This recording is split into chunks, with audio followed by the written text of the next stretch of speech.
Welcome, everybody, to Fantasy Football Today, presented by BetMGM, the sportsbook born in Vegas, where Davante Adams no longer plays football. We have real trades and fantasy trades to talk about today. Buy low, sell high, but we're going to get a lot of your trades so we can put trades into better context for you. Try to give you a little bit clearer, maybe targets of who to look for if you're going to trade someone or trade for someone. I'm Adam Azer with Heath Cummings and Dave Richard. Guys, are you ready for some fantasy feud? Oh, yeah. Yeah. Always a fun game. Yes. I'm way better than Jeopardy. I tend to do better in fantasy feud than fantasy Jeopardy. But I have more fun with fantasy Jeopardy. Well, I have a lot more fun with fantasy Jeopardy because there's just like you answer a question as opposed to can you get the right 4 out of 5 so that the other person can't guess one. Yeah. You question and answer in fantasy Jeopardy, I guess a better way to say that. But we'll why did I have to nitpick that? That was so unprofessional. I don't know why. And typically Azer. Yeah. At least it's better than who has more. Oh, who has more is the best. You know you love who has more. It would be better if it was who got more, and you know it. What was who has more Heath, who has more consonants in their last name? Jamie Eisenberg or Kyle Juszczyk? I would say Juszczyk. Yeah, you'd be correct. Okay, who has more red zone targets, Aaron Jones or Justin Jefferson? I would say Justin Jefferson. It's Aaron Jones. That's what I said too. Yeah. Okay, listen, we're going to get to some buy lows and sell highs, but let's get Heath's thoughts. He wasn't on our bonus pods yesterday. We'll start with your thoughts. Why don't you rank Davante Adams, Garrett Wilson, and Amari Cooper rest of season? I will go Davante Adams, Garrett Wilson, Amari Cooper. In that order. I am mostly on board with what I heard seemed to be the consensus opinion that at least for this week, Davante Adams is going to be a top 12 wide receiver. Don't look at my rankings right now. Good grief. Yesterday was the craziest day in fantasy football analyst history and already our busiest day. So I'll get those rankings updated this afternoon. Top 12 wide receiver for Davante this week, but I think more likely I'd view both him and Wilson and Cooper for that matter, probably as guys in that 13 to 24 range rest of season. I think there's more reason to be skeptical of whether Cooper is still the same player than there is Adams, because while Deshaun Watson was awful, Amari Cooper was bad too. Yeah. And listen, Garrett Wilson, we still think is really good. And now every single defender in the secondary is not going to be looking at him when he runs a route. So that might help. Maybe he gets some of those Allen Lazard, oh, we forgot to cover you production. So I between really 13 and 24 for all three rest of season, Adams, Wilson, Cooper. Okay. And Dave, I guess a little higher on Davante Adams. You think? Yeah, I mean, I think he's top 12 rest of the way, but toward the bottom. Like we had a whole discussion. You missed this one, Heath. It was on our CBS Sports Network show where Jamie and I got into it about whether or not he was a top 12 wide receiver rest of season. Jamie was against it. I was for it.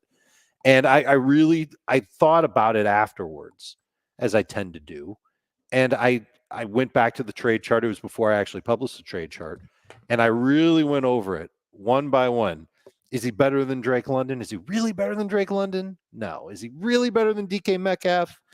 Yeah, I don't know. Is he really better than Tyreek Hill? I'm assuming Tyreek Hill is going to get Tua back. No, he's not. But when you get to Jaden Reed, when you get to the Bucs receivers, the Niners receivers, I just think the targets are going to be in Davante's favor. So, and I think that the targets are going to be in Garrett Wilson's favor too. But I'm going to say that Davante is going to be a low-end wide receiver 1 in New York. I think Garrett Wilson will be a middle-of-the-pack wide receiver 2. And I'm going to buy back into Amari Cooper, thinking that he'll do better with a better quality of target and probably eventually, it won't be right away, but eventually a better comfort level with Josh Allen than where he was at with Deshaun Watson. And he's going to be a little bit better than Garrett Wilson rest of the way. I don't really have very much confidence on how good Aaron Rodgers and Davante Adams, either one, currently are. Like Rodgers does stuff that looks like Aaron Rodgers during games, and then Rodgers does stuff that looks like he might be closer to Minshew than he is to his peak. Totally fair. Yeah, so, and Adams has had this huge efficiency decline over the last 2 years that we're just totally saying it doesn't matter because blame it on the QBs. So I think that we're going to find some things out, but this first game in prime time, I feel very certain that Rodgers is going to just force Davante Adams into a monster game. And on the other side of it, Amari Cooper this week probably against L'Jarius Sneed. That's not great. So, well, that's the other thing is, does Buffalo's run pass rate change because they got Amari Cooper? Yes. Because they were very run heavy the last 6 games of last year. We talked about it all off season. Mm-hmm. They came out even more run heavy to start this year. Mm-hmm. I don't know. A little bit less run heavy. So they were 31st last year after Joe Brady took over in pass rate. They're 28th now. So, well, is that because they are 50-50. passing more or because the league numbers have changed? I haven't looked at the actual rates. So it might be about this. Let's just say it's about the same. Yeah. They're very, very run heavy. You're absolutely right. And Joe Brady's offense wasn't good for Stephon Diggs. And Amari Cooper, by the way, has basically doubled his drop rate from last year, which was already close to a career high. He's got a 12% drop rate. Is that fluky? I would think so. That's insane. A 12% drop rate. I think he has the second most drops in football. I think I said yesterday. He had 8 last year. He has 6 already this season. So he needs to play better. But probably not. I don't know. I'm not going to love him against Sneed this week. I think in his first game, but I don't know how. Well, I don't know. I shouldn't commit to that. I would just say it's a little worry. Not a great matchup, but hopefully we'll get better after that. I don't even know if he's going to play this week. Yeah, I'm not starting him this week. I did. The difference between Adams and Cooper is that Adams knows the offense, Adams knows the quarterback, and just walks in like it's home sweet. Exactly. Like he was already there when they made the trade, or on the plane when they made the trade. And of course, Aaron Rodgers didn't know about it yet. Sure. Amari, I love this tweet from Chris Trapasso. Amari Cooper is second in the NFL with 697 air yards on the year. Yeah.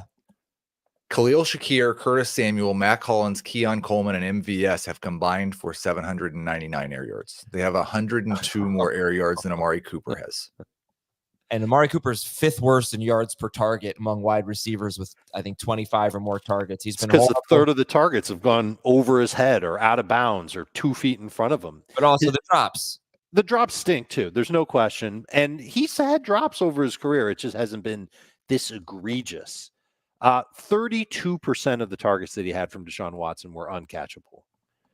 That number's going down, man. He's going to get better throws. He's going to remain the focal point of the passing game. I think acquiring him was an admission from the Bills front office that they screwed up when they went about trying to put together their receiving core this offseason. And they need help. And they actually got a pretty good deal, all things considered, on renting Amari Cooper for the rest of the season and potentially re-signing him after the season. Where's he on the trade chart? I'd have to grab it and take a look. He's outside of my top 24 this week, and I feel like I might have been too aggressive ranking him inside my top 30 among wide receivers. Heath is right. The learning curve for him is much steeper than it is for Davante Adams. There isn't a learning curve for Davante Adams. I think the Jets fully expect him to be on the same page with Rodgers pretty quickly. It might take a quarter, but I think he'll get there. With Amari, it might take 6 quarters before he's really on that same page. I don't know where you ranked him, Heath. I'm curious to know where you put Cooper this week. Me too. All right, let's wrap up. Where is he on the trade chart, you asked? Yeah. He is he's up there, I think he's going to be a number 2 wide receiver. I'm looking. I've got him top 20. With who? Like, who's next to him? He's in the same range as Garrett Wilson, Terry McLaurin, DJ Moore, and Devontae Smith is higher. Okay. Let's finish up. Just, Heath, give me your thoughts on the other guys, Jacoby Myers, Jerry Jeudy, Dalton Kincaid, anyone else that might be affected that's not one of these big names. When Jacoby Myers gets healthy, I think he's going to be right in the Amari Cooper range rest of season as a low-end number 2 wide receiver, high-end number 3 wide receiver. Had 28 targets in his last 3 games, averaged 14 PPR fantasy points per game in those games. I think that's probably about what you're going to get, somewhere in that 13 to 15 range from Jacoby Myers, and you're going to feel good about him as your number 3 or okay about him as your number 2 possibly. I'm not near as optimistic about Jerry Jeudy. I do think there's a chance this goes back to a more tight end centric passing game. And so maybe David Njoku can be a reliable starting fantasy tight end rest of year, a top 10 guy. I think in deeper leagues, you should definitely add Jerry Jeudy.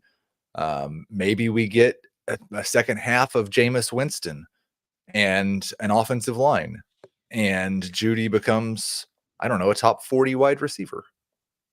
Okay. All right. We're going to talk. Yeah. I mean, any thought I had of dropping David Njoku, by the way, went out the window. Right. No chance. I wasn't going to drop him for Hunter Henry or anything. I'm just going to see where this goes. All right. We're going to tell you. Hold on. Wait, you want a deep league guy? Yeah. That's related to this. Heath, go check your email. You'll get a kick out of this. Cedric Tillman in Cleveland is somebody who could end up getting a huge opportunity to at least play now that Amari Cooper's gone. All right. So let's take a break here, and then we'll come back. We'll talk about buy lows. We'll talk about sell highs. But first, get your phone out. Get the BetMGM app. Okay? Get it out. If you haven't signed up yet for BetMGM, got a great offer for you. Use the bonus code FANTASY. You're going to get up to a $1,500 first bet offer on your first wager with BetMGM. So you download the BetMGM app and you sign up using the bonus code FANTASY. Deposit at least $10 and place your first wager on any game, and you'll receive up to $1,500 in bonus bets if your bet loses. Just make sure you use the bonus code FANTASY when you sign up on BetMGM. We'll take a break. Buy low, sell high. An email from one of our listeners who said he had the best day of his life on Sunday. The best day of his life. The worst fantasy week is a separate subject. Worst fantasy week we've ever seen in world history. It's gone viral. And previewing Thursday Night Football and playing Fantasy Feud and much more after this. The Charlotte 49ers enter undefeated naval territory on CBS Sports Network. Okay, let's buy low. Let's sell high. We're going to try to fire through this. I feel like we've been spending, my fault. I feel like we've been lingering a little bit on this subject here. I want to make this a little bit faster paced. I asked all of you out there for your trades, so we'll look at those and put things in context. But Dave, I know you got a long list. Who are some players you want to buy low on? I actually have an extremely long list for buy low. So this is a terrible week to try and change what we've been doing. So why don't I do this? I will name 3 running backs. You can tell me which one we should highlight, if any. Maybe some of them just make sense. Here are the names: Tank Bigsby, Rhamondre Stevenson, James Conner. Rhamondre. Gibson stunk last week. Drake May is giving this offense some life. I'm assuming we'll see Rhamondre Stevenson back sooner than later. And when we do, he'll theoretically be in a better offense because of Drake May. Buy low. Okay. This is perfect. James Conner, go ahead. Easiest fantasy strength of schedule in weeks 15 through 17. He plays the Patriots, the Panthers, and the Rams. He's got 2 games against Seattle in the 3 weeks before then. You could also get Trey Benson. Boom, you've got a potential number 2 fantasy running back ready to go between those 2 Cardinals. I just don't know. The only thing, I don't know that I want to be betting on 2 months from now with a 29-year-old running back who misses time every year. Fair. That's why you get Trey Benson. Yeah, I think it's just a committee if Connor's out, like it was last week. Well, what was the committee? It was Benson and DeMarcado, and it ended up being more of DeMarcado because they were chasing points. Right. DeMarcado's playing with Connor anyway. Yeah. Right. Would DeMarcado get more carries if Connor were out, or would Benson just get Connor's work? I don't know what happened last week, so I can't speak on what actually went down last week. It was DeMarcado got more carries last week. Not more carries than Benson, I don't think, but more carries than he does when Connor plays. But I don't know if that was because of the game script. Also, I don't know what kind of game scripts the Cardinals are going to be in because their offense has been disgusting recently. That's true. Oh. Okay. Well, then I would throw out a possibility. Is Kyler Murray a good buy low right now? And I know he's probably, let's assume he doesn't have Harrison this week. But, I brought it up. I don't know if it's still true, but going into the week, it was career highs in almost every important category for him. He just wasn't throwing enough, and people are going to be pretty down on him. Would you consider Kyler Murray a buy low? Are they going to throw more when they're playing the Patriots and the Panthers? Well, but those are, the Panthers, you don't have, he's got the Panthers and the Rams in week 16 and 17. Those teams are terrible against the pass. But unfortunately, he has the Bears and the Jets coming up in weeks 9 and 10, and then a bye week. All right, sorry. Let's move on here. I think if you've got Kyler Murray or if you acquire Kyler Murray, you're going to need a second quarterback to go with him. All right, Dave, who else you got? This is a good pace. I like which position do you want to? I don't have any quarterbacks to buy low on, so let's just go to wide receivers. I don't have any tight ends either. Wide receivers, same name tops the list as last week. Tyreek Hill. So let's pause there. I feel a little less confident that Tua's coming back next week than I did a week ago because he's still undergoing testing this week. Mm-hmm. It seems like a little unrealistic. I shouldn't say that. I have no idea.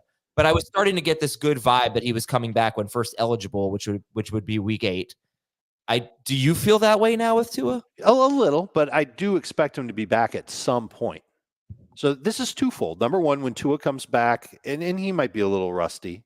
Who knows if he'll be a little anxious, jumpy because of what he's gone through. But eventually I would expect him to be back to his old self. And if he's his old self, then I expect Tyreek to be his old self. The other thing is that Tyler Huntley has now had yet another week, actually 2 weeks because of the bye of practice, to get on the same page as Tyreek Hill. And you saw a little bit more of that in their game before the bye. So I'm thinking that Tyreek Hill can start to maybe flirt with being a low-end number 1 wide receiver with Huntley. And then once Tua gets going, we're talking top 5 with Tyreek. It's a risk, I get it, but he's on the buy low list because I think you can still get him at a discount. I think you can get Brian Thomas Jr. at a discount. Let's add to the Cardinals stockpile and put Marvin Harrison Jr. on the buy low list. And maybe one of my favorite buy lows of all, because his value is in the tank right now, is Chris Olave. Okay. What would you give up for Chris Olave? Would you give up, I'm assuming you're going to say, Tank Bigsby. Would you give up Tank Bigsby for Chris Olave? I think I would. It's funny because I think all these guys, or specifically Olave and Tyreek, are in that category where, yes, they're good buy lows if you're 5-1 or 6-0, and they're also sell lows if you've got 2 wins or fewer because your season's almost over, and we don't think they're going to be any good in the near future. It might be a month before you can start. Like, don't forget about the concussion. It might be a month before you can start Chris Olave. Sure, because you don't want to start him with Spencer Rattler. At least you won't feel good about it. But once Carr comes back, hopefully the offensive line will be a little bit. But what I'm saying is it should be easy to make deals there because while we're calling them buy lows, if you're the person sitting out there with Tyreek Hill or with Chris Olave and you're under 500, you should be open to selling low. Yeah, it's true. Okay, Heath. Dave, just go ahead. I have one last list. All right. These aren't necessarily buy lows, but we could classify them as such. These are wide receivers who could get traded. So we've already seen 3 trades yesterday, 2 involving wide receivers. Deontay Johnson's in a contract year. Jacoby Myers can be a cap casualty after this year. Christian Kirk does have some contractual issues, but his name's being floated around. Other names that are either in a contract year or cap casualty. Darius Slayton, DeAndre Hopkins, Tutu Atwell, DeMarcus Robinson. How about a Chiefs reunion, Heath? Adam Thielen, once he's healthy. I wouldn't be surprised if half these receivers change teams between now and the deadline. I don't think any of those guys except for Deontay, maybe I missed one, would I think would be better than Juju if they showed up in Kansas City tomorrow. And I'm not sure Deontay would be. I think Deontay would be better than Juju if he showed up in Kansas City tomorrow. It might take Deontay 6 weeks to figure out the offense. That's the downside. That's why Andy Reid likes to reacquire players that he's had before. That's why I expect MVS to be there by Thursday. Yeah, MVS got cut. All right, Heath, who are some players you're buying low on?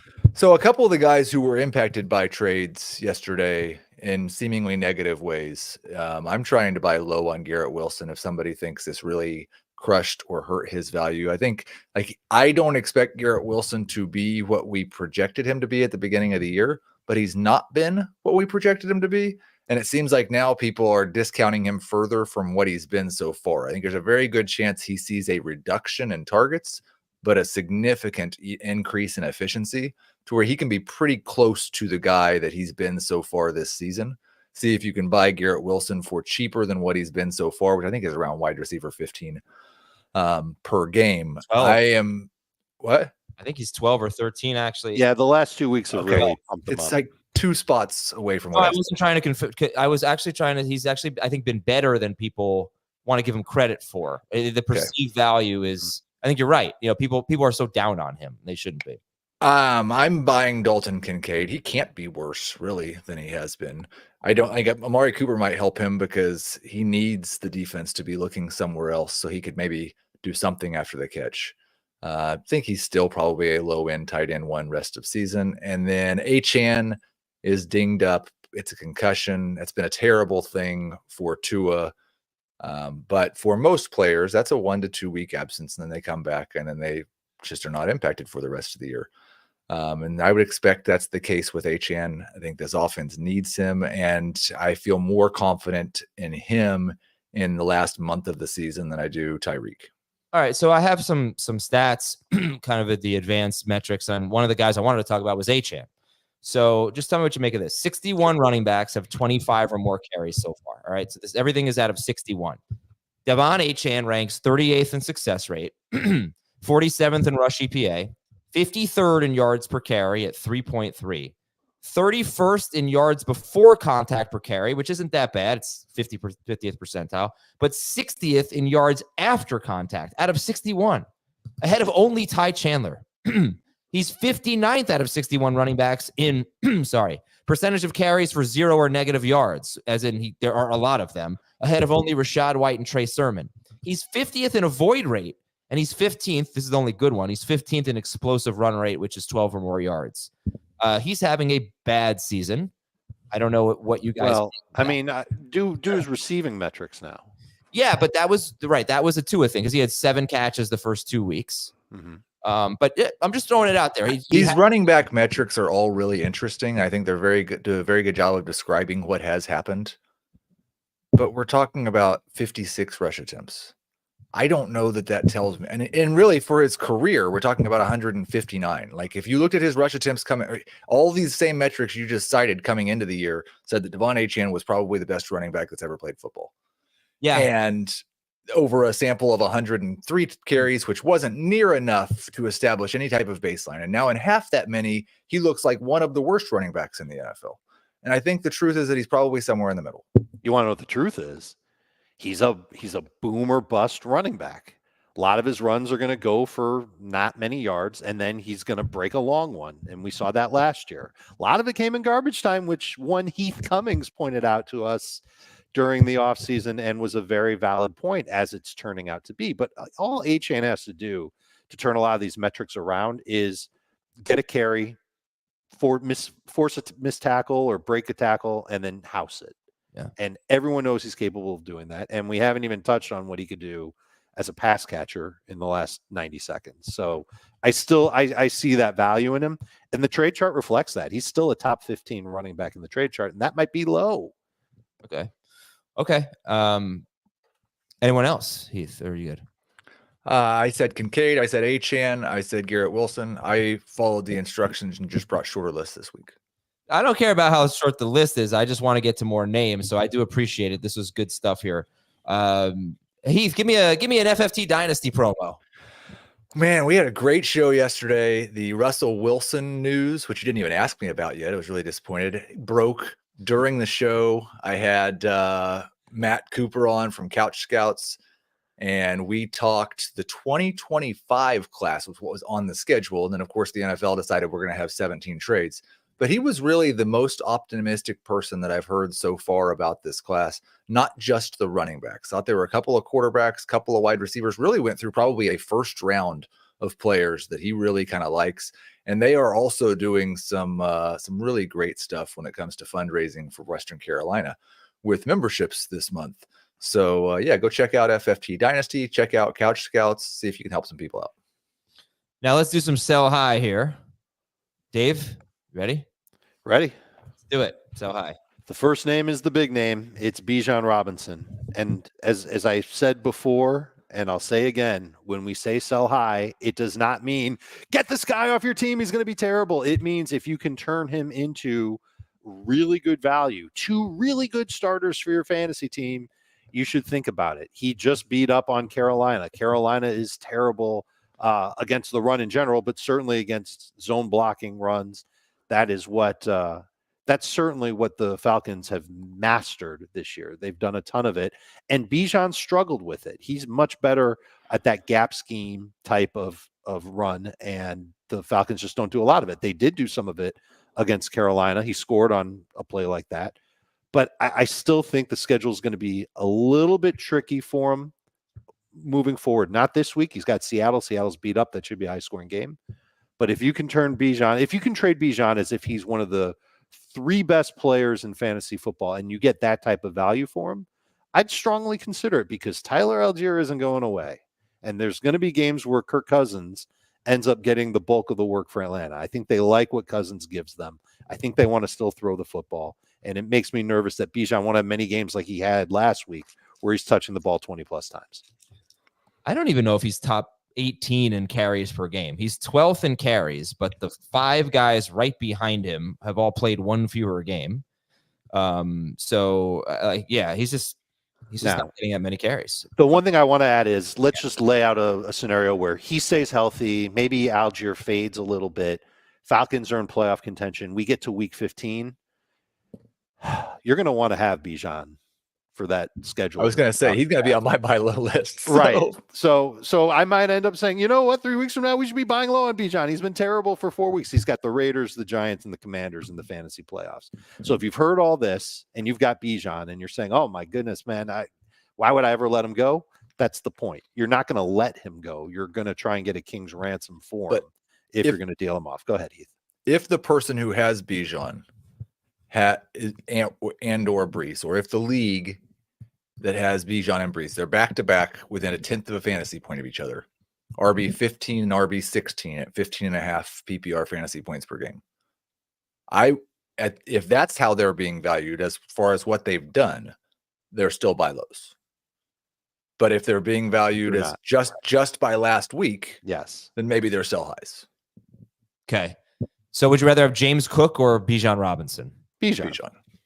Would you rather have David Montgomery or Bijan Robinson? Bijan. Okay, Montgomery. And you won't have to pay as much for Montgomery as you would for Bijan. Would you rather have Jahmyr Gibbs or Bijan Robinson? Bijan. That's my point, is all these guys have been better than Bijan, and I would rather have him. So I think he's more of a buy low. I have Gibbs higher on the trade chart by very little. Would you trade Bijan for CeeDee Lamb? PPR, yes. If I had a great running back room and a bad wide receiver room, sure. Okay. All right. Who else, Dave? Bijan? I got a few more names. I'm going to give you 2 names quickly, and then if you want to talk about one or both, we can. J.K. Dobbins, Deebo Samuel. Okay, go ahead. Give me 30 seconds on each. Great workload for Dobbins. Tough schedule coming up after Arizona. You know the injury history when it comes to J.K. Dobbins. If you've got Dobbins, at bare minimum, put Kamani Vidal on your bench. That's just, kind of a smart thing to do. Because I don't know if Gus Edwards, A, is going to come back, and B, if he does, I don't know how good he's going to be. I think Vidal proved on one play that he's better than Gus. And he'll probably see the one that gets a lot of work. I don't know who else would get it in L.A. if there's no Dobbins. And then with Deebo, he's coming off of a big game.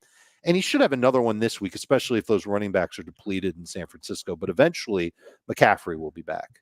Eventually, Ayuk is going to get going. Ricky Pearsall is going to play. I don't know what he'll take away from anybody in this offense, but it is going to be another player out there. Kittle's been balling.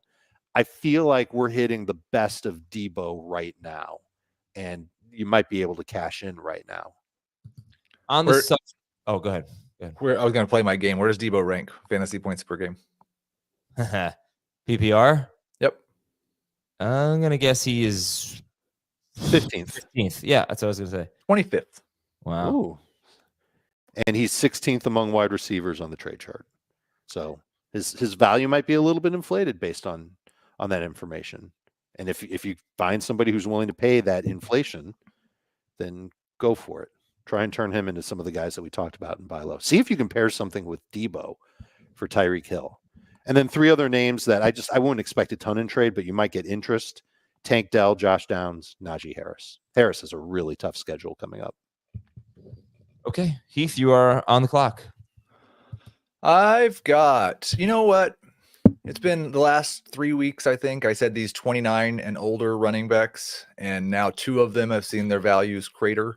Aaron Jones and James Conner. There's still 2 of them that are being viewed as the 2 best running backs in fantasy football, Derrick Henry and Alvin Kamara.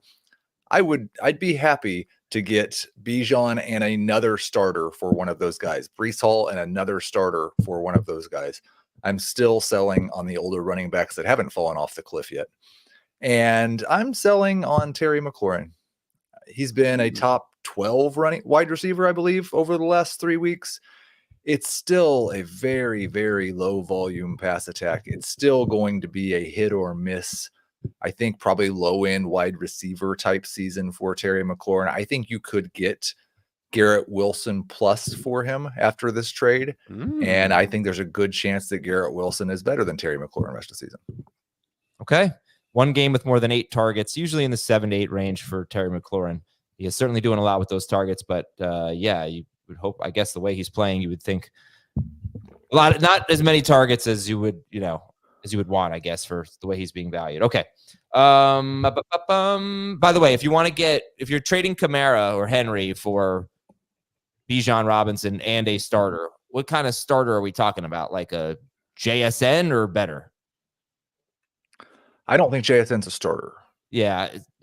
But what kind of, I feel like this. I feel like you're in fantasy land if you're trying to get a player better than JSN with Bijan Robinson or Alvin Kamara. So I guess maybe that's true. I don't think that anybody's giving, like, Derrick Henry scored 10 more fantasy points per game or 7 more fantasy points per game than Bijan and Breece. Like, right. It's been an enormous difference. Yeah, you know what? It's hard to say, because we probably value Bijan and Henry more closely to each other than average Joe fantasy player does. I think that's your point, right? Yes. Right. Okay.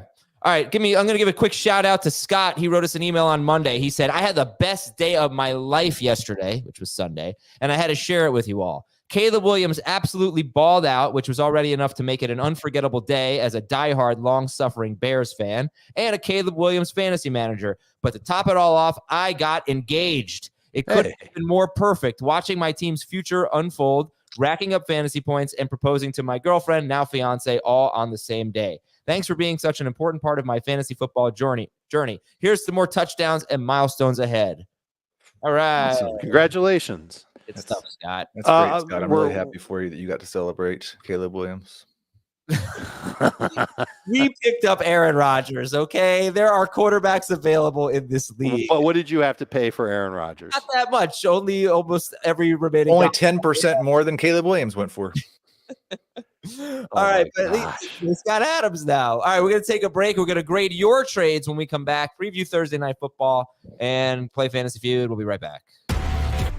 Football action continues. Are you ready for this? Ready to take chances? As the gridiron is taken over by the Great White North. It's time to storm the fortress. It's time to fight on the battlefield. Catch the Canadian Football League on CBS Sports Network. Okay, let's grade your trades now. So this is from John. Half PPR league, relatively deep. I've got some running back injuries. I'm thinking of trying to get Ray Davis to back up my James Cook or Tyrone Tracy to back up my Devin Singletary. Do you think Tank Bigsby for either Ray Davis or Tyrone Tracy is a fair trade? I could offer Bigsby to the ETN manager for Tyrone Tracy. Perfect. I think all of those guys are in the I don't know category. The difference is that Tracy and Davis both catch passes when their starters out. That's true. Like, I was shocked at how low Tank Bigsby came out in my initial projections for this week, even without projecting Travis Etienne. Just because they don't trust Tank at all on passing downs. And that was the case last week. Etienne's hurt. They didn't want to play him. They fell behind against Chicago. It was almost all Dearness Johnson. I think Tank played 1 snap in the 4th quarter. Right. But they're playing the Patriots this week. Yeah, and that's hopefully a bounce back week. All right, Paul from Canada. I'm 6-0 PPR league. I need a wide receiver. Is Chuba for Ayuk a fair trade? No, I think Ayuk's worth more. So make the trade. If you can get it done, I think it's a good trade. I have no idea really on either one of those guys. Like Ayuk is a very wide receiver too. Okay. Like just 18th, I guess, would be a good place to put him rest of the season. But he's never going to finish there. He's going to finish top 12 3 weeks, and he's like Deebo. He's going to finish outside the top 36 3 weeks. Yeah. Right. 2 weeks ago, how about this? 2 weeks ago, you wouldn't have been able to make this trade, or maybe you would have. I don't know. Ayuk had a big game. Chubb's had some big games, and then after last week, Ayuk comes back down to earth. Chubb is still doing well, but the whole world knows that a month from now, Jonathan Brooks could be the best running back in Carolina. Yeah, we're going into week 7, and Brandon Ayuk has one game with double-digit fantasy points. We're also going into week 7, and Chuba Hubbard has been freaking awesome. Jonathan Brooks is coming off a torn ACL that's taken a lot longer to recover than we thought it would. I mean, he's going to have a role, probably, you figure, more than Miles Sanders. But it's quite possible that Chuba Hubbard is just the best running back there. But I would do this trade. I would do Chuba for Ayuk. We all would. I agree. I do think Chuba's not going away. My guess is that at the onset, Jonathan Brooks will barely play. We're talking about like Jonathan Brooks' first game. Maybe it's this week, but he'll barely play, and he'll just get carries. And then eventually they'll split carries, and I think Chuba will still have the majority of the work on passing downs until Jonathan Brooks really feels comfortable. And then when that happens, I think Chuba could be an afterthought. Let's go. Here we go. We got a lot more. All right, this is from Jim. He gives up Mahomes. He gets Baker Mayfield. Yeah, I get it. I think it's an A-. It's certainly what it looks like right now. If a month from now we were all laughing about it, I wouldn't be that surprised at that either. They're dead tied on the trade chart. From Sam. My team is 7-5 in a doubleheader league. I traded Madison, Davante Smith, and Brian Thomas Jr. for Puka and Kyron. A+. Are you confident in that Puka is going to be a contributor from, let's say, week 10 on? I think I'd trade those 3 for Kyron. Okay. From Matthew. Does Jordan Mason have any trade value right now? If so, what kind? The CMC manager has Brian Robinson Jr. and Aaron Jones. What would you try to get? Would you take Brian Robinson Jr. and or Aaron Jones straight up for Jordan Mason? Absolutely. Absolutely. Both those guys. Either of those guys. But I think I'd prefer Jones. Yeah. I don't know. I don't feel super great about Aaron Jones right now. The 29-year-old running back with a hip injury on team, and his team just traded for a running back. His team traded for a running back because I don't think they were comfortable with the depth that they had. Ty Chandler's solid at best, and behind him was Myles Gaskin. So they went back to somebody who they know and somebody who has looked good in spurts. I don't think it's an indictment on Aaron Jones. Okay. What is your level of confidence in Christian McCaffrey when he comes back? As far as like when he's actually playing football, high. As far as him being available to actually play football every single week without issue, kind of low. 30% chance that Jordan Mason is the starting running back for the 49ers in the fantasy playoffs. Fair. I don't think I'm giving that up for Aaron Jones. I'm giving that up for Aaron Jones. All right, Aaron Jones is out there. He helps. Might be a 30% chance that Aaron Jones is the starting running back in the fantasy playoffs. I don't think it's that low. All right, here's Aaron. Here's a different Aaron. Give up Tyreek Hill and Tony Pollard. He's 4. That's a lot. Give up Tyreek Hill and Tony Pollard. Get Jamar Chase. The trade chart won't like that, but it's close. He's 4-2 in the Chase. Why would the Chase owner at 1-5 trade? I guess he gets Pollard. Right. Pollard's an asset right now. Pollard is an asset right now, but he's probably going to score fewer points this week than Chase.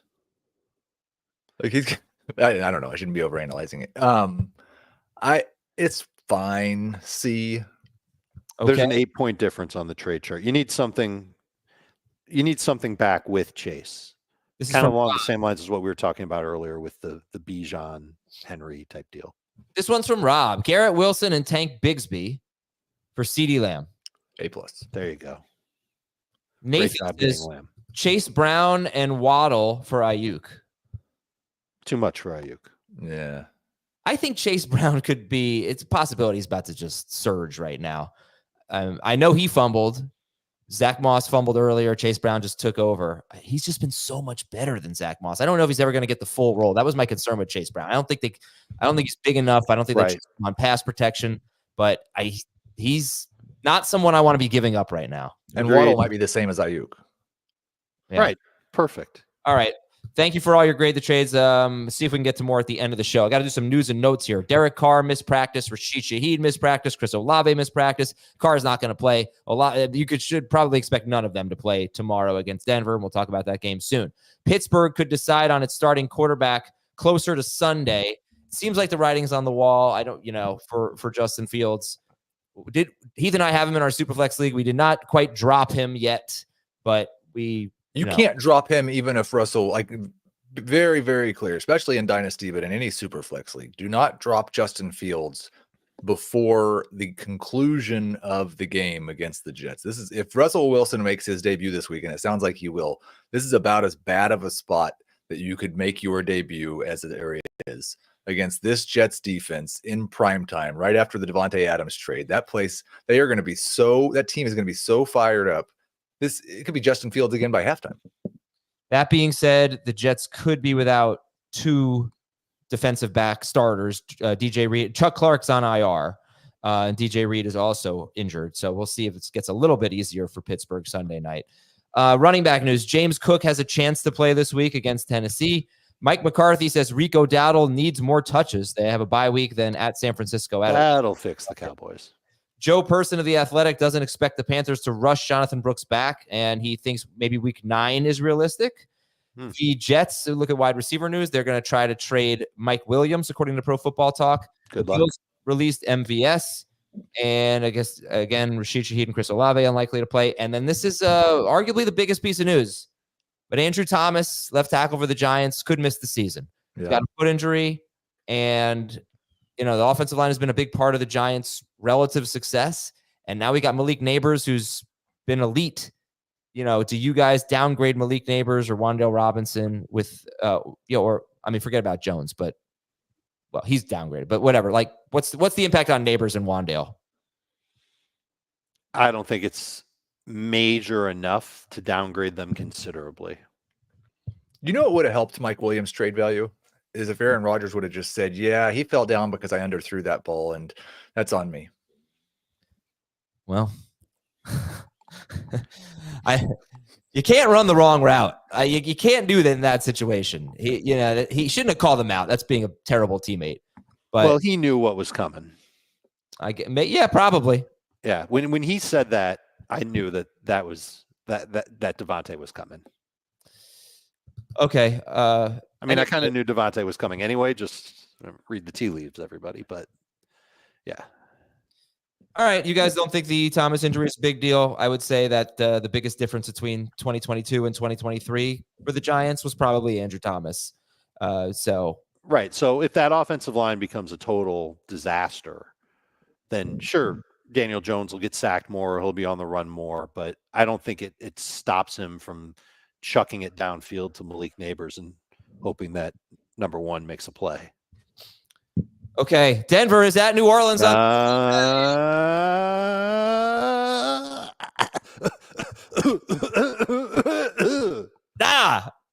Okay. Let's.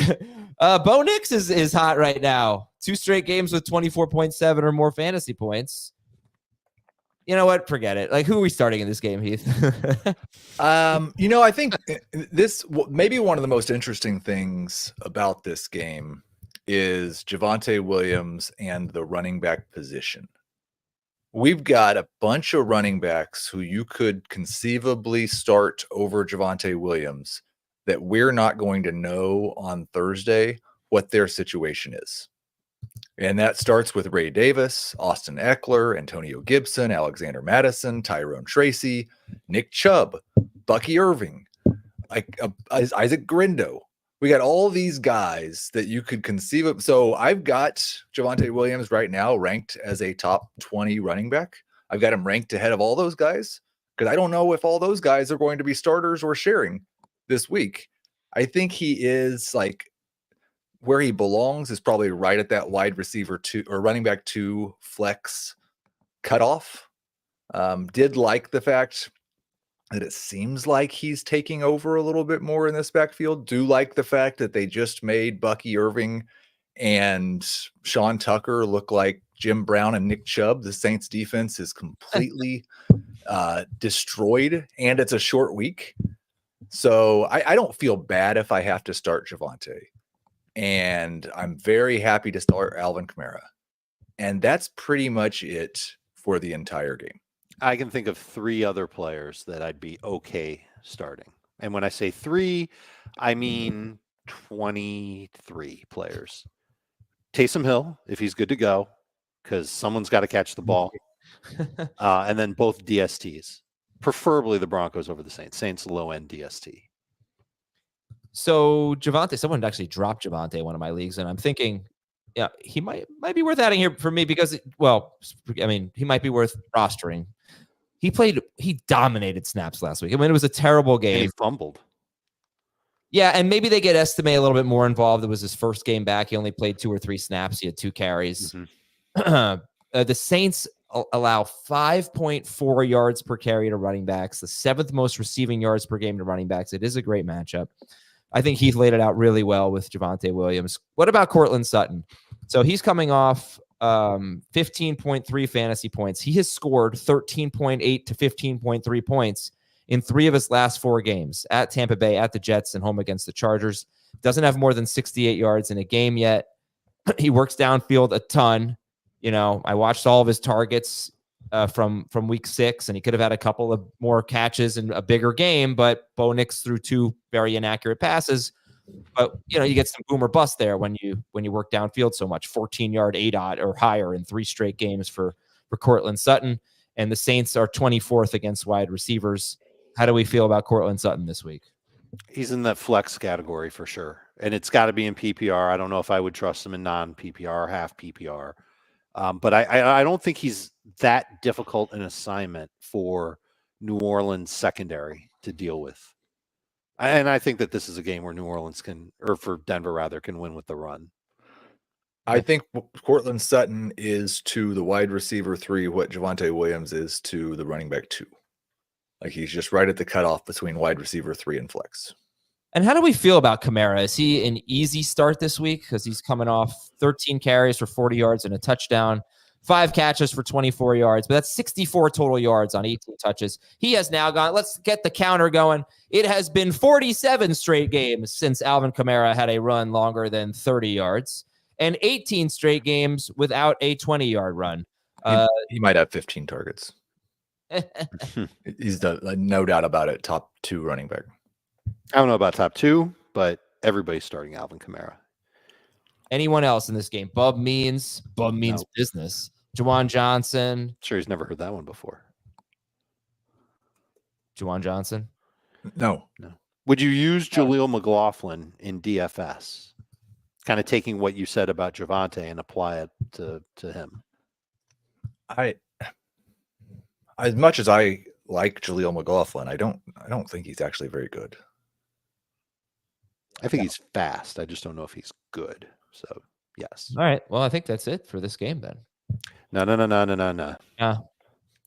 It's a bad game. It's not going to be an exciting game.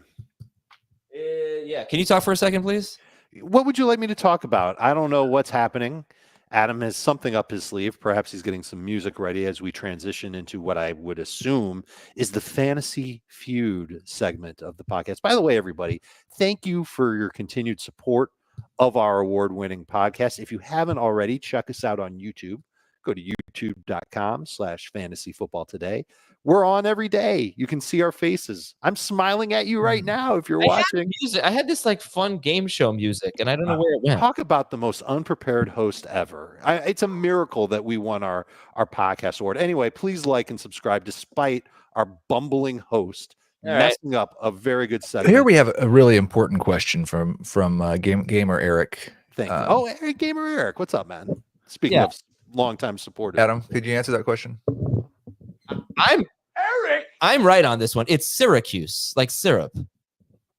yeah, Syracuse. Yeah, some people say Syracuse, some people say Syracuse. Obviously, it's just pronounced the way it's spelled. It's Syracuse.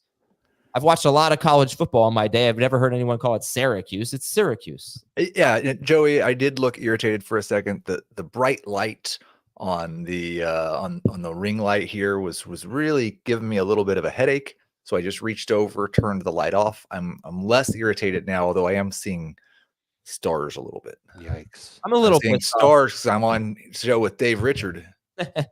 I think I accidentally deleted that fun game show music. But anyway, let's play Fantasy Feud. Okay, the top 5 answers are on the board. Say your name to buzz in. And I am looking for the top 5 rushing leaders. Dave. Derrick Henry. Is the number 1 answer. Pass or play? We're passing, Frank. Okay. Heath, you are up. You need to get 2, 3, 4, and 5. The rushing leaders. Derrick Henry's number 1. Saquon Barkley Is number 4. Whew. Man, that would have been embarrassing. Yeesh. Everybody else got hurt.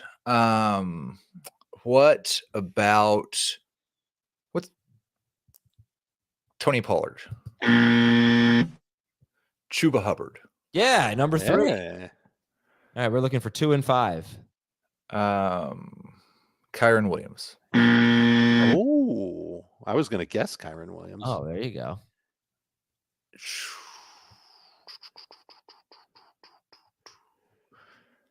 Yeah, I have no idea. Let's go. Don't guess Devon Achane. 5. What? Yeah, that'd be a bad guess. 3. Ken Walker.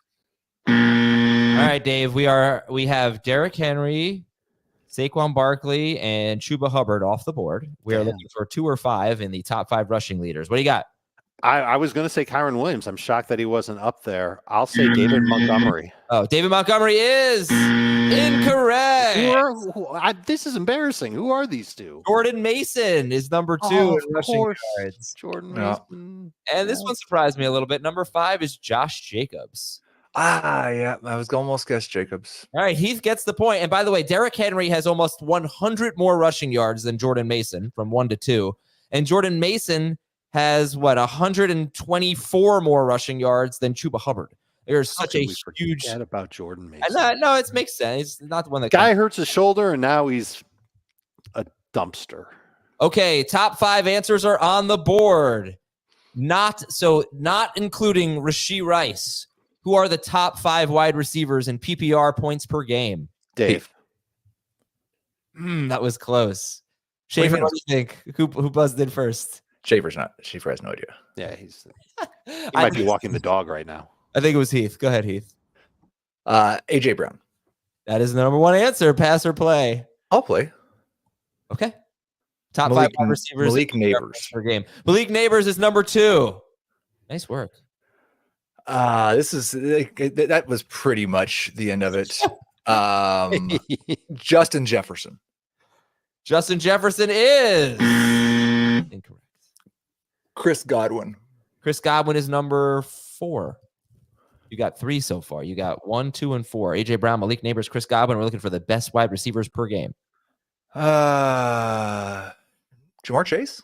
Hey, he's number 5. All right. Heath. Big time here. Is Jaden Reed? Wait, that's 2 guesses wrong? That was 2 wrongs. Okay. Oh. And they Doesn't don't make make it right. Very good. 5, 4, 3. Drake London. That was going to be my guess. Really? That was a All right. wrong guess. Dave, what do we got here? Whose number? Heath just realized that he did you? Yeah. I can't believe I forgot this. Go ahead, Dave. 5, Munra? 4. No. Nico Collins. Nico, we did it again. Out of sight, out of mind. Unbelievable. All right, he takes the first 2 rounds. Round 3, triple the points. Of the course. only one that matters. Yep. The top 4 answers are on the board, and I'm going to tell you that these are These are chalky answers. Chalky answers. You're not going to be stumped by these, okay? This is according to IGN.com, the top 4 horror movies of all time. Heath. Halloween is number 4. Dave, you can guess to get 3, 2, or 1. Nightmare on Elm Street. Okay, Heath, pass or play? I'm going to pass. Okay, Dave, what you got here? I'm dead in the water on this one. Saw. 1 strike. Friday the 13th. 2 strikes. Jerry Maguire. That's a good guess. Come on, give me a real horror movie guess. A real horror movie. You got Halloween. Like I said, it's chalky. I mean, Nightmare on Elm Street and Friday, those were good guesses.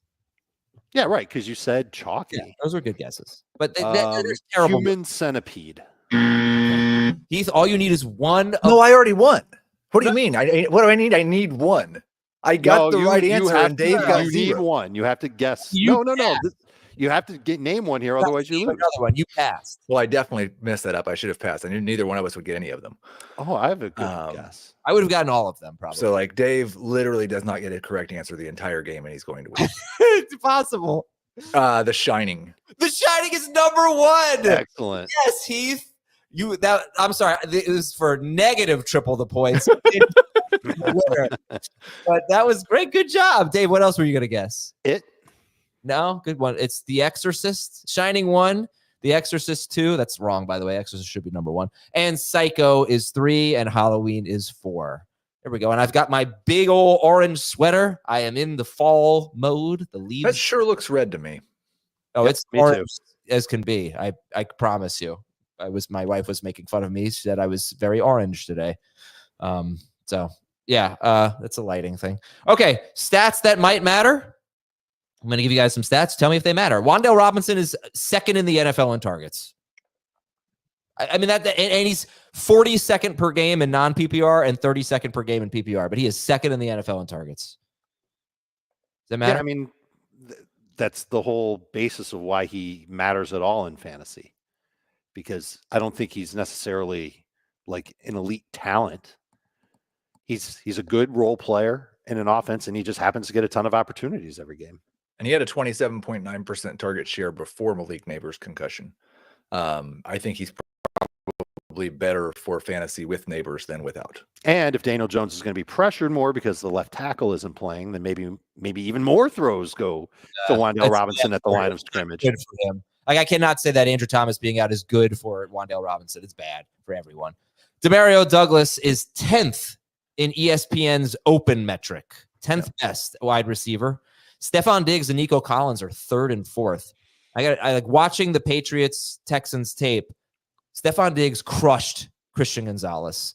Christian Gonzalez was truly shadowing Stephon Diggs, following basically everywhere. And Diggs was owning him, even on plays where he didn't get the ball. And then he killed him on a touchdown catch. And that was pretty much the end of Christian Gonzalez covering Stephon Diggs. Like, we've destroyed the narrative of Christian Gonzalez as a wide receiver, like a shutdown corner, right? Right. Very good. No, he's been very good this year against certain wide receivers, but not against Stephon Diggs. He was worked by Stephon Diggs. And I just that's credit to Diggs. He's having a great year, and he's getting open, 3rd best open rate according to ESPN. But what so either they just don't shadow then, because number 1 wide receivers have had a good time against the Patriots. Okay, so Jamar Chase did not, right? DK Metcalf killed the Patriots, but not Christian Gonzalez. I think he had like 2 catches against Gonzalez. Garrett Wilson caught a touchdown, but Gonzalez did a pretty good job against him. I don't know if anybody got shadowed, but I don't know if Ayuk did. And he shadowed Tyreek Hill in week 5. Well, that doesn't count. Okay, but he did shadow in week 5. But I would say his worst game was week 6. I would be willing to bet his coverage rating was the worst in week 6. But Douglas was really crushing people at the line of scrimmage, getting wide open. Very impressive. He's very good. Yes. Yeah, making me a little bit higher on him. Gave you the Achane stats. Here are the top 5 running backs. Actually, I have the top 10. Top 10 running backs in explosive play rate. Tyler Algier is number 1. Bijan is 19th. So what does that mean, explosive play rate? You want to explain that? Yeah, percentage of runs over 12 yards. Thank you. Percentage of carries that go for 12 or more yards. Tyler Algier is 1. Chase Brown is 2. Tank Bigsby 3. Jonathan Taylor 4. Jalen Wright 5. Jahmyr Gibbs 6. Dobbins 7. Rhamondre 8. Bucky Irving 9. Jerome Ford 10. Yeah, whatever. And I think that like putting that list into context is that you should definitely be weighting that list by the number of rush attempts they have. For sure. Because we're talking about the percentage of rush attempts that go for a certain amount. If you don't have very many carries, it doesn't take very many big runs.